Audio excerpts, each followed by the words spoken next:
Deux voisines achètent le même flacon de vitamine D, à la même pharmacie, au même dosage. 3 mois plus tard, la première a vu son taux remonter nettement.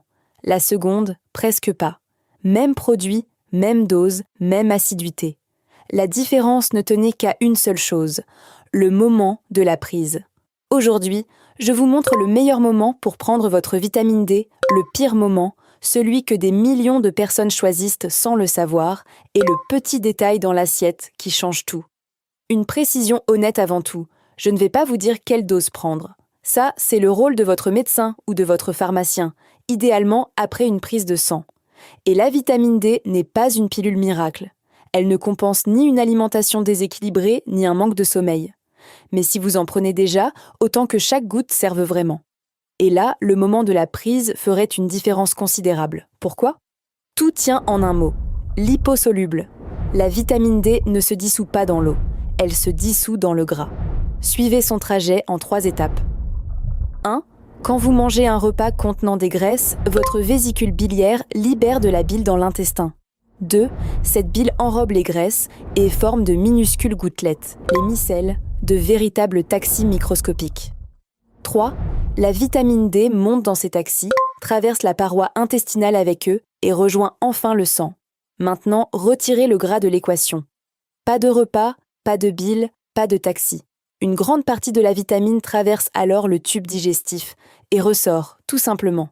Voilà pourquoi le pire moment, c'est à jeun au réveil, avec un simple verre d'eau, exactement l'habitude la plus répandue. Une étude américaine menée auprès de patients suivis pour l'ostéoporose l'illustre bien. En déplaçant simplement la prise vers le repas principal sans changer la dose, les taux sanguins auraient augmenté d'environ 50% en 2 à 3 mois.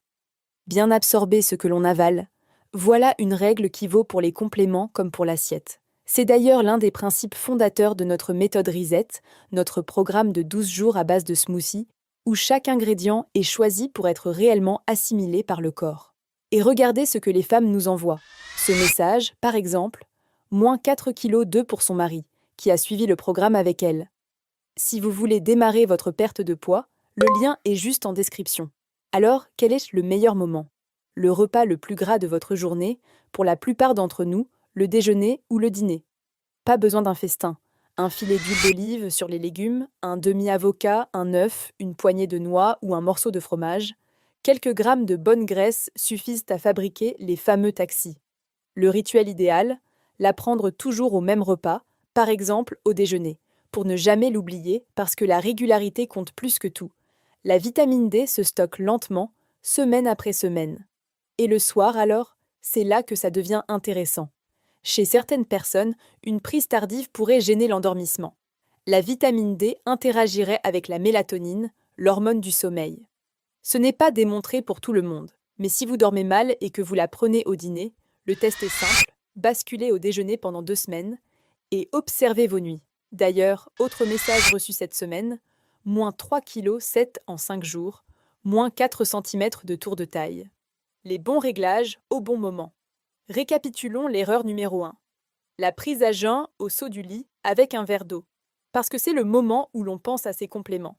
C'est précisément le moment où votre corps est le moins équipé pour l'absorber. Si vous ne devez retenir qu'une seule phrase de cette vidéo, c'est celle-ci. La vitamine D ne se prend jamais seule, elle s'invite à table. Alors je vous lance un défi. Pendant les 7 prochains jours, prenez votre vitamine D au déjeuner, avec un vrai repas, et notez comment vous vous sentez en fin de semaine. Racontez-le-moi en commentaire. Je lis tout. Je vous présente le minéral oublié qui protégerait vos artères, celui dont près de 3 adultes sur 4 manqueraient sans le savoir. Prenez soin de vous. On se retrouve demain matin.